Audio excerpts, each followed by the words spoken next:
Exodus 3.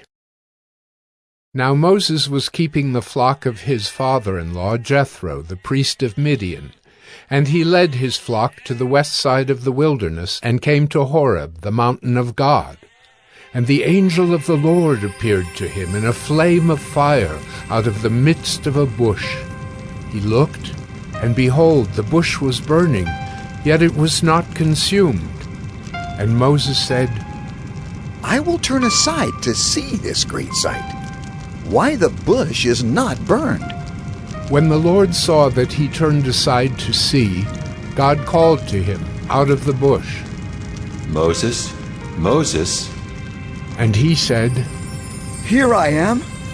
Then he said, Do not come near. Take your sandals off your feet, for the place on which you are standing is holy ground. And he said, I am the God of your father, the God of Abraham, the God of Isaac, and the God of Jacob. And Moses hid his face, for he was afraid to look at God. Then the Lord said, I have surely seen the affliction of my people who are in Egypt, and have heard their cry because of their taskmasters.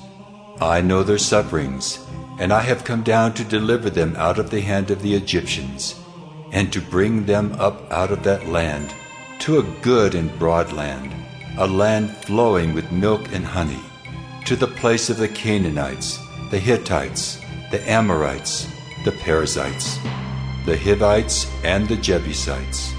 And now, behold, the cry of the people of Israel has come to me, and I have also seen the oppression with which the Egyptians oppress them.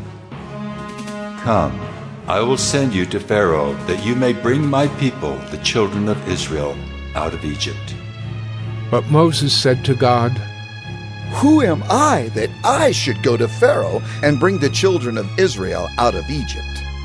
He said, But I will be with you, and this shall be the sign for you that I have sent you.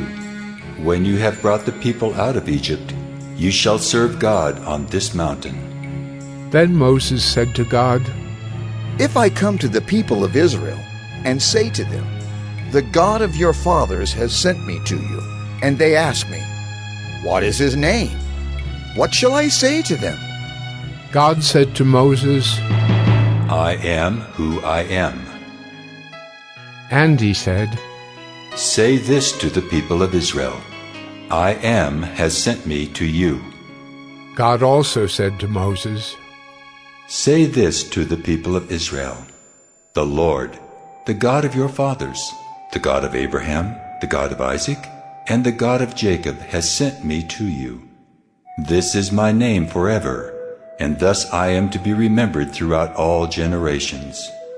Go and gather the elders of Israel together and say to them, The Lord, the God of your fathers, the God of Abraham, of Isaac, and of Jacob, has appeared to me, saying, I have observed you and what has been done to you in Egypt, and I promise that I will bring you up out of the affliction of Egypt to the land of the Canaanites, the Hittites, the Amorites, the Perizzites, the Hivites, and the Jebusites, a land flowing with milk and honey. And they will listen to your voice, and you and the elders of Israel shall go to the king of Egypt and say to him, The Lord, the God of the Hebrews, has met with us. And now, please let us go a 3 days' journey into the wilderness, that we may sacrifice to the Lord our God. But I know that the king of Egypt will not let you go unless compelled by a mighty hand. So I will stretch out my hand and strike Egypt with all the wonders that I will do in it. After that he will let you go. And I will give this people favor in the sight of the Egyptians, and when you go, you shall not go empty. But each woman shall ask of her neighbor and any woman who lives in her house for silver and gold jewelry and for clothing. You shall put them on your sons and on your daughters, so you shall plunder the Egyptians.